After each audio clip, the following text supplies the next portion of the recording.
जो पीने के पानी को लेकर के भाखड़ा नांगल डैम से जो चला हुआ है, आज उसको लेकर के सर्वदलीय बैठक में गंभीरता से उसके ऊपर चर्चा की गई है और सभी दलों ने एक निर्णय किया है, क्योंकि हमारा जो चाहे एसवाईएल का मुद्दा था, ये तो हमारा पीने के पानी का सवाल था, क्योंकि एसवाईएल का विषय माननीय सुप्रीम कोर्ट ने भी उसके ऊपर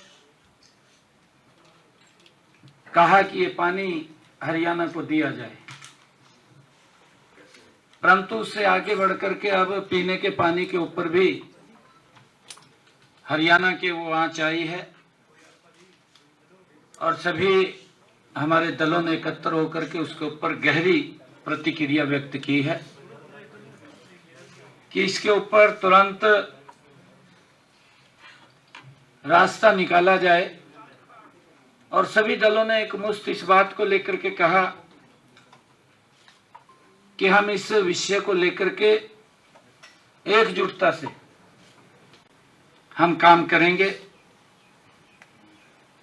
हरियाणा के राजनीतिक दलों के रूप में ही नहीं, बल्कि ऐसे भारतीयों के रूप में आज सभी दल इकट्ठे हुए हैं जो भारतीय संघीय ढांचे और भाईचारे की भावना में गहरा विश्वास रखते हैं। लेकिन आज हमारे सभी के दिल में दर्द और आवाज में विनम्रता के साथ साथ वह दृढ़ता भी है जो हरियाणा के लाखों किसानों, माताओं, बहनों और बच्चों की पीड़ा को देखकर उपजती है। मान साहब ने असंवैधानिक रूप से हरियाणा का पानी रोकने का काम कर रहे हैं। यही नहीं, संविधान की शपथ लेने वाला मुख्यमंत्री पूरी तरह से असंवैधानिक कार्य कर रहा है। मैं बताना चाहूंगा कि यह पानी पूरे देश का है। भारत के विभाजन के समय पानी का बंटवारा भारत और पाकिस्तान के बीच हुआ था। आगे फिर यह बंटवारा राज्यों में हुआ। इस तरह पानी किसी एक प्रदेश का नहीं है। इस तरह यही नहीं, आज भी समस्या इतनी बड़ी नहीं है जितनी मान सरकार ने दिखा रही है। मैं बताना चाहूंगा कि पिछले 10 सालों में बांध में पानी का स्तर कितना रहा है, कितना पानी छोड़ा जाता था। हरियाणा को उस वर्ष भी पूरा पानी मिलता रहा है जब वर्ष 2016, 2017, 2018 और 2019 में बांध का जल स्तर सबसे कम रहा है। यही नहीं, इस समय जल स्तर उन वर्षों से कहीं ज्यादा है। आज अगर हम देखें, मैं यह भी बताना चाहूंगा कि वर्ष 2019 में जो जल स्तर 1623 था, तो उस समय 0.553 MAF पानी फालतू हो गया था और उसे फेंकना पड़ा था, जो बहा करके वो पाकिस्तान चला जाता है। इससे पहले भी वर्ष 2015-16 में पानी फेंकना पड़ा था और उस समय जो जल स्तर वर्तमान सरकार जल स्तर के बराबर था, इसका मतलब यह है कि हमें बांध में पानी निकालना ही पड़ता है अगर बांध में एक लेवल से ज्यादा पानी हो जाता है, ताकि बरसात के समय उसे भरा जा सके। अब भी पानी फेंकना पड़ सकता है और फिर वह पानी पाकिस्तान जाएगा। अगर अब भी फेंकेंगे तो पाकिस्तान ही जाएगा। जल स्तर को हर वर्ष लगभग 8500 क्यूसिक पानी मिलता रहा है। राज्यों की मांग पर हर 15 दिन में कम या ज्यादा होती रहती है। जो राज्यों की मांग आती है हर 15 दिन में वो कम ज्यादा होती रहती है, जिसे बीबीएमबी की एक तकनीकी कमेटी द्वारा वो तय किया जाता है। गत 26 अप्रैल को मैंने भगवंत मान जी से फोन पर बताया था कि बीबीएमबी की टेक्निकल कमेटी ने पंजाब, हरियाणा, दिल्ली और राजस्थान को पानी छोड़ने का जो निर्णय 23 अप्रैल को लिया था, उसके क्रियान्वयन में पंजाब के अधिकारी आनाकानी कर रहे हैं। उस दिन मान साहब ने मुझे स्पष्ट आश्वासन दिया था कि वे तुरंत अपने अधिकारियों को निर्देश देकर कल ही इसका समाधान सुनिश्चित करवाएंगे। इस मामले में 27 अप्रैल को दोपहर 2 बजे तक जब पंजाब के अधिकारियों ने कुछ नहीं किया तो मैंने फिर भगवंत मान जी को पत्र लिख करके इन तथ्यों से अवगत कराया। बड़ी हैरानी की बात है कि 48 घंटे तक मेरे पत्र का जवाब नहीं दिया, बल्कि मान साहब ने अपनी राजनीति को ऊपर रखते हुए करके तथ्यों को दरकिनार करते हुए जनता को भ्रमित करने का प्रयास किया। यही नहीं, मान साहब हरियाणा पर जबरदस्ती करने का आरोप लगा रहे हैं। दुर्भाग्यपूर्ण है, जबकि बीबीएमबी की बैठक के प्रबंधन ने जो बैठक बुलाई थी और कभी भी वह बैठक बुला सकता है, अधिकार है बीबीएमबी को। हम जो नियम के अनुसार चले हैं और चल रहे हैं, क्योंकि बीबीएमबी ने बैठक बुलाई और उसी ने निर्णय किया। जबरदस्ती तो मान साहब ने की है, उनकी सरकार ने की है, कि जिसने बीबीएमबी के फैसले को भी दरकिनार कर दिया है और उसको लागू करने की बजाय वहां पर पुलिस बैठाने का काम किया है। आखिर ऐसा क्यों किया गया है, ये जानना चाहते हैं। मैं तो आज भी यही कह रहा हूं कि भगवंत मान जी हमारा रिश्तेदार है। मैं ये बात बोल रहा हूं, मैंने उस दिन भी बोली थी। जो वो बोल रहा है कि वही बेटी अगर होती है तो वो पानी भी नहीं पीते, भगवंत मान जी को शायद इस बात का ध्यान नहीं है कि अगर बच्चे हो जाते हैं तो उसके घर में पानी भी पीते हैं, उसका सारा कुछ खाते हैं। अब तो भगवंत मान का बच्चा भी हो गया है, उसको ध्यान करना चाहिए, इस बात का उसको ध्यान रखना चाहिए कि भाई पानी तो देना पड़ेगा हरियाणा को। मान साहब को कहना चाहता हूं कि आप अपने घर पर आओ, हम आपको चाय भी पिलाएंगे, हम आपको पानी भी पिलाएंगे, लेकिन जहां तक इस पानी की बात है तो पानी पंजाब का थोड़े ही है, ये पानी तो देश का है, जो हिमाचल से होकर पंजाब आता है। ये समझना चाहिए। भारत की संसद ने भाखड़ा नग्गल एक्ट जो 1959 में पारित किया, और जिसका उद्देश्य, क्योंकि उसको भी मालूम है और इनको मालूम भी होना चाहिए, जिसका उद्देश्य सतलुज नदी पर भाखड़ा बांध का निर्माण और राजस्थान तथा पंजाब में सिंचाई तथा पन बिजली को लेकर पारस्परिक सहयोग करना शामिल था। 15 मई 1976 को बीबीएमबी एक स्वायत्त संस्था के तौर पर गठित की गई। बीबीएमबी भारत की संसद द्वारा स्थापित संवैधानिक संस्था है।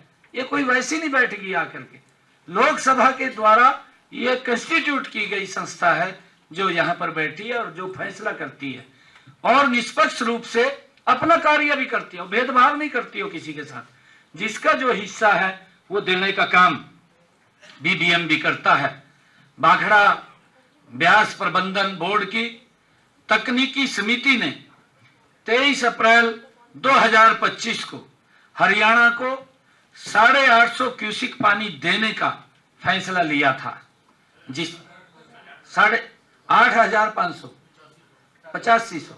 8,500 क्यूसिक पानी देने का फैसला लिया था, जिसे मान सरकार ने लागू नहीं होने दिया। इसके बाद 30 अप्रैल को बीबीएमबी बोर्ड ऑफ मेंबर्स की बैठक में 23 अप्रैल 2025 को तकनीकी समिति द्वारा दिए गए निर्णय को लागू किए जाने के संबंध में प्रस्ताव पास किया गया। हरियाणा के लिए कुल आवंटित क्षमता 12.55 MAF है, जबकि हरियाणा को 10.67 MAF ही पानी मिल रहा है। जबकि पंजाब के लिए कुल आवंटित क्षमता 14.67 MAF है, परंतु पंजाब 17.15 MAF पानी का अब उपयोग कर चुका है।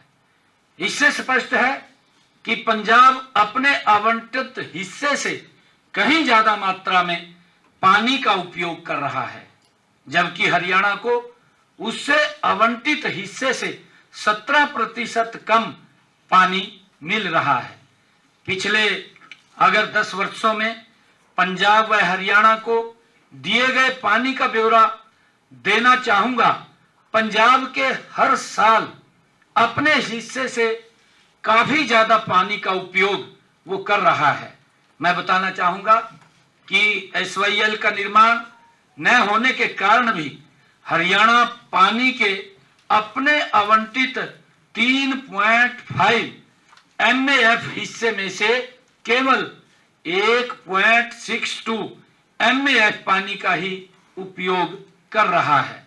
मान सरकार तथ्यों को तोड़ मरोड़ कर केवल भ्रमित करने का ही काम कर रही है, क्योंकि सस्ती, मैं फिर ये बात कहूंगा कि सस्ती राजनीतिक लोकप्रियता हासिल करने के लिए, अरे पीने का पानी है, इसके ऊपर तो राजनीति मत करिए। आप जो हमारा कृषि योग्य पानी है जिसकी हम लगातार मांग कर रहे हैं, वो पानी तो देने की बजाय आप हमारा पीने का पानी भी छीन रहे हैं, उस पीने के पानी को भी बंद कर रहे हैं। हरियाणा के काफी जिलों में पीने के पानी की आज समस्या आ रही है, जिसको हम संभाल रहे हैं। यह समस्या नहीं आती अगर मान साहब पानी न रोकते, क्योंकि उन्होंने पानी रोका, उसके कारण से आज पूरे हरियाणा में ये समस्या खड़ी हुई है। मान साहब, यह कहना कि हरियाणा को 4000 क्यूसिक पानी के लिए धन्यवाद देना चाहिए था, ये मान साहब ने कहा कि धन्यवाद तो दिया नहीं और उल्टा बातें कर रहे हैं। हाँ, ये मैं कहना चाहूंगा कि मान साहब, ये जख्मों पर नमक गिरने की बात आप कर रहे हैं।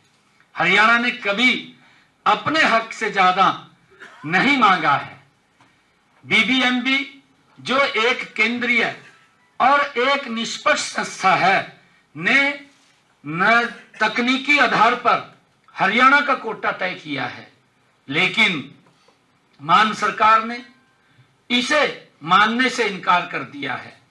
यह न केवल हरियाणा के साथ अन्याय है, बल्कि भारत के संघीय ढांचे पर भी सीधा प्रहार ये मान सरकार ने किया है।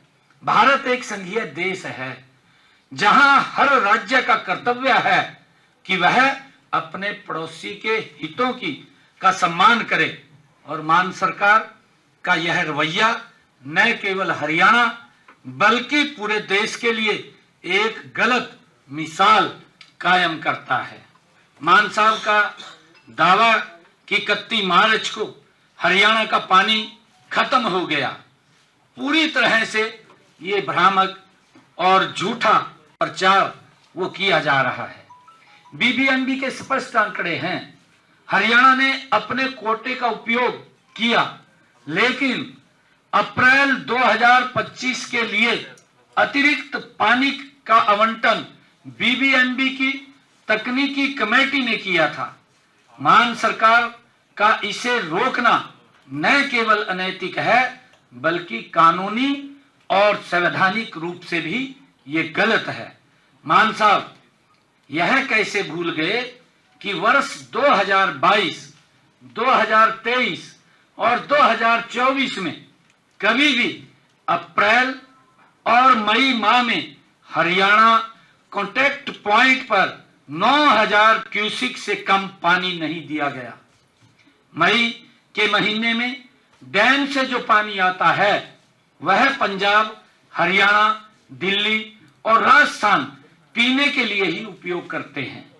कई साल से हरियाणा को आने वाले पानी में से 800 क्यूसिक पानी राजस्थान, 400 क्यूसिक पानी पंजाब और 500 क्यूसिक पानी दिल्ली को जाता है।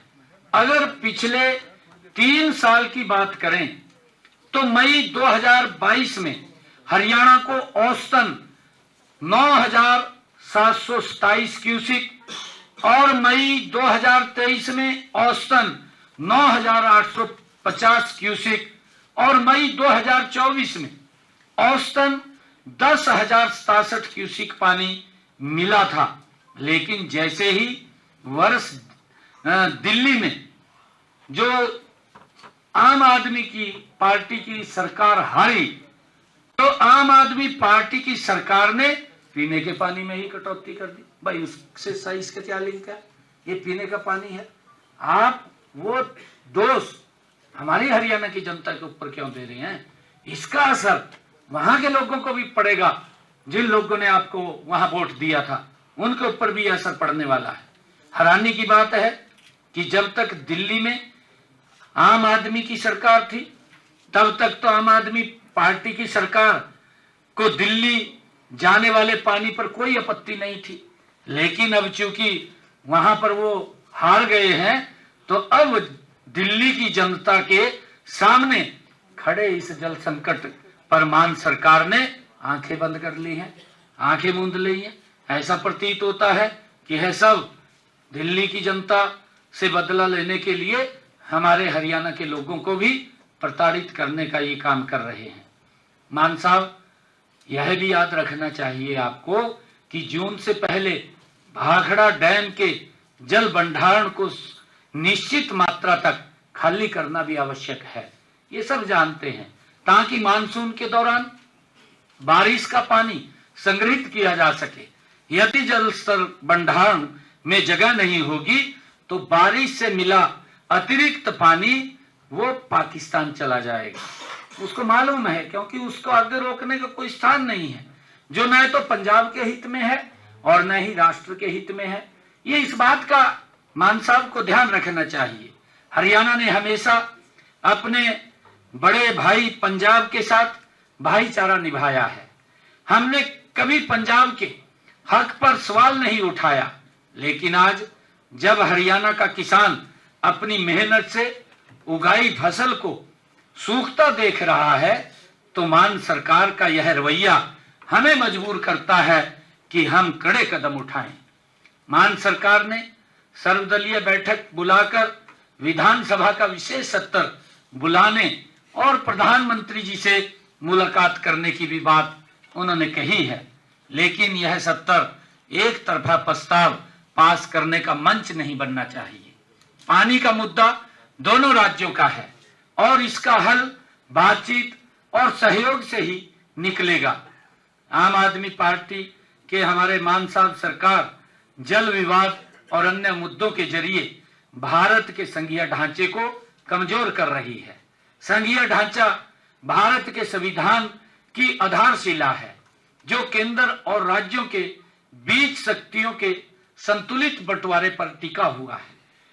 मैं जैसे कि जल बंटवारे पर एक तरफा फैसले और केंद्र सरकार के निर्देशों की अवहेलना राज्यों के बीच सहयोग की भावना को कमजोर ये करती है। सबसे प्रमुख उदाहरण SYL नहर का है जो हमारे सामने है। सुप्रीम कोर्ट द्वारा हरियाणा के पक्ष में स्पष्ट आदेश दिए जाने के बावजूद मान सरकार सहयोग की बजाय टकराव की राह पर है। यह स्थिति केवल न्यायपालिका की अवमानना नहीं है, बल्कि यह संघीय मर्यादा और अंतरजातीय सौहार्द का भी सीधा उल्लंघन है। अब यही रुख भाखड़ा ब्यास प्रबंधन बोर्ड को लेकर भी देखने को मिल रहा है। मान साहब द्वारा जल बंटवारे में बाधा डाली जा रही है, जबकि हरियाणा कोई अतिरिक्त पानी नहीं मांग रहा। वह तो केवल अपने पूर्व निर्धारित हिस्से को ही मांग रहा है। इसके अतिरिक्त पंजाब पुलिस द्वारा भाखड़ा नग्गल डैम की चाबियों को अपने कब्जे में लेना भी एक अत्यंत गंभीर और संघीय असंतुलन को दर्शाने वाला कदम है। यह न केवल प्रशासनिक असहमति है, बल्कि यह एक असंवैधानिक व्यवस्था को चुनौती देने जैसा भी है। संघीय व्यवस्था केवल अधिकारों का बंटवारा नहीं है, बल्कि उत्तरदायित्वों का ये साझा निर्वाह भी है। यदि कोई राज्य क्षेत्रीय स्वायत्तता के नाम पर राष्ट्रीय समन्वय को तोड़ती है, तो यह संघीय ढांचे के लिए दीर्घकालिक खतरा बन सकता है। पंजाब ऐसे भी पाकिस्तान बॉर्डर के साथ लगा राज्य है। ऐसे में इस राज्य की जिम्मेवारी कहीं और ज्यादा बढ़ जाती है। हम मान साहब से कहना चाहते हैं, क्योंकि आज हमारी ये सर्वदलीय बैठक हुई है और हमने निर्णय किया कि हम ये मान साहब को कहना चाहते हैं कि हरियाणा चुप नहीं रहेगा। हम अपने अधिकारों के लिए हर संवैधानिक और कूटनीतिक